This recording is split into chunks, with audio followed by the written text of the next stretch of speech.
이름을 소중히 여겨 삶을 잘 갈무리하라. 우리가 소중히 여겨야 할 대상은 여러 가지가 있다. 그 가운데서도 가장 소중한 하나는 자신의 이름이다. 많은 사람들이 당신의 이름을 부르며 당신의 모습을 떠올린다. 이러한 의미에서 이름은 당신의 분신이며 당신 자신이나 다름없다. 나홍 화상의 발원문에 보면 나의 이름을 듣는 이는 사막도를 벗어나고 나의 모습을 보는 이는 해탈도를 얻을지이다 라는 대목이 나온다. 이 발원문에서도 알 수 있듯이 이름은 나름의 세계를 가지고 있다. 사람들은 당신의 이름을 부르면서 무슨 생각을 할까? 그 사람은 참 후덕한 사람이다. 많은 이에 귀감이 되는 사람이다. 그는 정말 이 세상에 필요한 사람이다. 이런 긍정적인 생각을 떠올릴까? 아니면 그 이름에 어려있는 탁하고 오염된, 다시 말해 좋지 않은 영상을 떠올릴까? 이 세상에 존재하는 모든 것에는 이름이 있다. 국가는 물론 정치, 사회, 문화 등 모든 분야에 이름이 달려있다. 그 이름들에는 그것이 갖는 제 나름의 무게가 있다. 그동안 쌓아왔던 노력, 의지, 정열을 비롯한 모든 것이 그 이름에 어려있기 때문이다. 그 이름을 부를 때 사람들은 알 수 없는 환희를 보내기도 하고 반대로 문제가 있을 때는 불쾌한 감정을 드러내기도 한다. 예를 들어 부처님의 명호를 부를 때는 기쁜 마음이 일어나지만 극악 무도한 범죄자의 이름을 입에 올릴 때면 꺼림칙한 느낌이 들지 않는가. 따라서 언제 어디서나 자신의 이름을 소중히 여기고 이름값을 제대로 할 수 있도록 그 이름에 걸맞는 삶을 살아야 한다. 그 이름에 걸맞는 삶을 산다는 것은 그 이름에 걸맞는 구실을 하고 그 이름에 걸맞은 분수를 지키고 그 이름에 걸맞은 행동을 해야 한다는 뜻이다. 이름을 소중히 여기는 방법은 여럿 있겠지만 그 가운데서도 가장 중요한 것은 무엇보다 자신을 잘 갈무리하고 쉼없이 닦는 것이다. 우리말을 살펴보면 다음과 같은 재밌는 사실을 발견할 수 있다. 무엇모로 라는 글자는 나간다, 향한다라는 뜻을 담고 있다. 스스로를 갈무리한다는 것은 스스로의 내면 세계, 즉 마음의 세계를 향해 끊임없이 궁구한다는 뜻이다. 이 세상은 그물망처럼 연결되어 있어서 그 어느 것도 홀로 존재할 수 없다. 그렇기 때문에 서로서로라는 말 또한 중요하다. 서로서로는 상대방에게 향한다는 뜻이 들어있어 상호부조와 화합의 의미를 지닌다. 그리고 하나로라는 말에는 하나를 향해 나간다는 통일의 의미가 들어있다.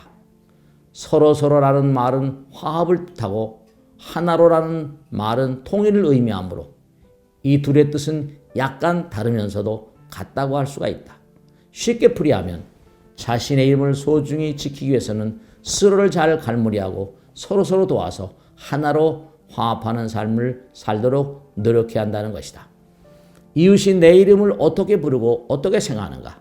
내 이름을 부를 때 어떤 느낌을 가질까 진지하게 생각해 보아야 한다. 내 이름을 듣고 남들이 어떤 연상을 하는지 되돌아보는 것은 하찮게 보여도 그냥 지나칠 수 없는 매우 중요한 문제이다. 어떤 이름을 읊조릴 때 느끼는 뉘앙스는 그 이름에 담긴 전부를 의미하기 때문이다. 죽을 때까지, 아니 죽고 나서도 나와 함께할 내 이름에 담길 이미지는 누가 대신 만들어주지 않는다. 오직 내가 이뤄가야만 한다. 우리는 매일의 삶 속에서 이름이 갖는 의미의 소중함을 깊이 새겨서 가치 있는 삶을 살도록 엄격히 자신을 점검해야 한다. 그렇게 할 때 누구나 가지는 이름은 아무나 갖기 어려운 이름이 되어 많은 사람들에게 환희를 불러일으키는 공덕의 원천이 된다. 세포에게서 배운다. 우리 몸의 구조와 작동 원리는 광대무변한 우주의 이치와 일치한다. 일민중 함시방이라는 말처럼 한 티끌 가운데 통하는 이치가 시방삼세 모든 세계에 관통된다. 하나 가운데 전체가 들어있고 전체는 하나를 바탕으로 존재한다. 우리 몸을 구성하는 세포들을 들여다보면 이 우주 가운데 존재하는 우리의 삶이 어떻게 전개되어야 하는지 잘 배울 수 있다. 우리 몸의 세포는 원자로 구성되어 있다. 원자가 모여서 세포를 만들고 세포는 다시 몸을 만든다. 세포는 개체인 동시에 전체다. 몸의 세포 하나하나는 제멋대로 존재하지 않는다. 전체로부터 각자가 필요한 영양분을 공급받아 움직인다. 300조가 나되는 우리 몸의 세포 하나하나가 그 기능을 다하며 전체에 기여할 때 몸의 생명 현상이 온전하게 보장된다. 전체성이 결여되면 존재할 수가 없다. 마치 돌연변이를 일으킨 암세포가 몸 전체에 해악을 끼치고 결국은 죽음에 이르는 것과 마찬가지다. 우리들 각자는 광대무변한 우주의 한 분자다. 우주 속에 존재하는 우리의 역할은 우리의 몸 전체에서 세포가 담당하는 유기체적인 역할과 동일하다. 우리는 자신을 위하는 동시에 전체를 위해서 몸과 마음을 다하는 존재가 되어야 한다. 서로가 서로를 위해 몸과 마음을 다해서 사랑하지 않으면 안 된다. 불교에서는 나를 버리는 무아상의 마음을 가지라고 한다. 나를 버려야 이기심이 녹아내리고 아집이 깨져서 대립과 갈등이 소멸되기 때문이다. 내 마음 가운데 있는 전체성, 그것이 바로 사랑이요 자비이다. 이 세상에 독불장군은 설 자리가 없다. 나밖에 모르는 이기심이 항상 문제를 일으킨다. 병리학자들이 공통된 의견에 따르면 에고가 강하고 이기심이 강한 사람일수록 발병률이 높다고 한다. 남에게 해가 되는 말을 하면 내 마음이 나빠지고 당장 내 몸의 세포가 나빠진다. 남을 해치는 말과 생각과 행동이 곧바로 나의 생명력에 치명적인 영향을 끼친다. 나밖에 모르는 사람은 상대방과 나 사이에 장벽을 치고 각양각색의 두려움과 강박의식에 시달리게 된다. 마음의 문을 열지 않으니 자기 스스로 괴로워지는 것이다. 혼자 멋대로 살면서 함부로 말하고 함부로 생각하고 함부로 행동하는 것은 전체성을 파괴하는 행위이다. 전체성을 파괴하면 곧바로 생명력의 감퇴로 이어진다. 우리 몸 구석구석까지 우주법계의 성품이 그대로 흘러 들어와 있기 때문이다. 우리는 사랑하지 않고서는 존재할 수 없다. 마음의 문을 활짝 열고 모든 사람과 더불어 살아야 한다. 마음의 장벽을 허물면 두려움이 사라져 정신이 자유롭고 건강해진다. 따라서 우리는 이 세상에 얼마나 기여하고 있는지 항상 스스로에게 물어보아야 한다. 부부는 서로 임금과 왕비처럼 대하라. 어느 날 저녁 평소 잘하는 거사 한 분이 찾아왔다. 그리고는 아이가 둘씩이나 되는데 가정을 꾸려나갈 의욕을 완전히 상실했다며 어쩌면 좋겠냐고 하소연을 했다. 이럴 때 출가자는 참으로 난감하다. 가정생활을 해나가는 것도 아니니 구체적인 조언을 해줄 상황도 아니니까 말이다. 그저 이혼을 해서 되겠는가? 한 번 더 생각하고 참고 이해하며 열심히 살아가라는 원론을 읊는 외에 다른 도리가 없었다. 그러자 그 거사는 쓴웃음을 지으며 초췌한 몰골로 법당을 나섰다. 그 뒷모습을 바라보고 있자니 형언할 수 없는 아픔과 연민의 정이 솟구쳤다. 어찌하여 사람들은 짧은 이 한 생을 이다지도 괴롭게 펼쳐나가야만 하는 것일까? 몇 달 후 길을 걷고 있는데 한 승용차가 서더니 안에서 스님 스님 하고 부르는 것이었다. 고개를 돌려보니 그거사였는데 못 알아볼 정도로 얼굴이 좋아져 있었다. 그는 나를 어느 찻집에 데려가 앉혀놓고는 만문을 열었다. 스님, 그때 하신 스님 말씀은 틀렸어요. 저는 새삼을 시작했습니다. 새아내는 저에게 새로운 삶을 펼쳐주고 있습니다. 이혼을 극구 말렸는데 새로 만난 여인이 행복을 가져다 줬다니 무한을 느꼈다. 그거사의 마지막 이야기는 아직도 귓전을 맴돈다.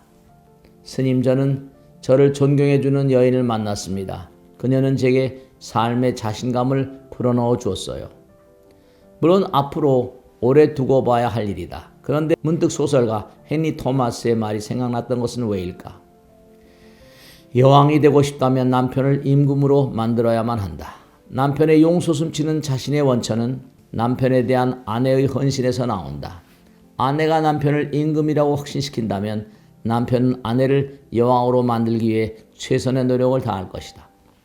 법당에서 많은 분들을 만나노라면 배움이 무척 짧은 분인데도 여자로서 희구할 수 있는 모든 것을 다 누리며 다 살아가는 분이 계시고, 반대로 학력도 높고 지혜로운데 참으로 어렵고 괴로운 가정생활을 하고 계신 분들도 볼 수 있다. 그럴 때면 유명한 자동차왕 헨리 포드의 부인이 떠오른다. 가난한 농가에서 태어나 교육도 변변히 받지 못했던 그녀는 19의 나이로 가난한 직공 포드와 결혼했다. 포드가 자동차왕이 되기까지는 끊임없는 좌절의 연속이었다. 그때마다 그는 아내의 따뜻한 부추김에 힘입어 다시 일어날 수 있었다고 한다. 말년에 포드는 이렇게 말한 적이 있다. 남자에게는 항상 그가 훌륭한 남성임을 일깨워주는 여성이 필요하다. 당신은 해낼 수 있어요. 당신은 특별한 사람이에요. 나는 내 안에 진실한 이 같은 말 한마디는 진실로 나를 특별한 사람으로 만들었다. 사실상 남성이 하는 모든 행동의 배후에는 숨은 동기가 있다. 그 동기란 바로 여성의 환심을 사고자 하는 염원이라고 프로이드는 지적한 바 있다.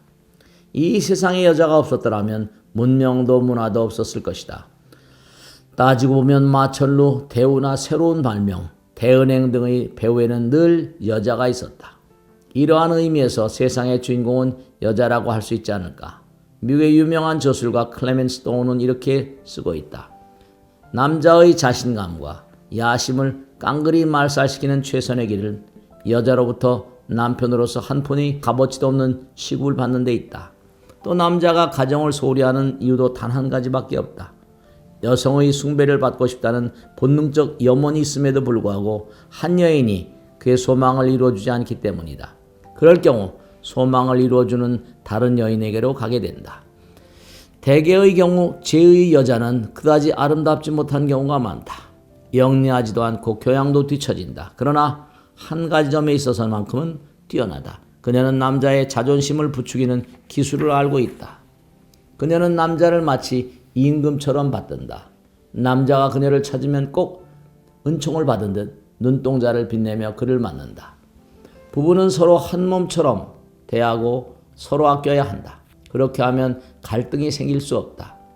서로 갈등이 생긴더라도 해결책을 곧 찾게 될 것이다. 그러므로 어느 때나 서로 나를 없애도록 노력해야 한다. 남편의 행복 속에서 아내의 행복을 찾고 아내의 행복 속에서 남편의 행복을 찾아야 하는 것이다.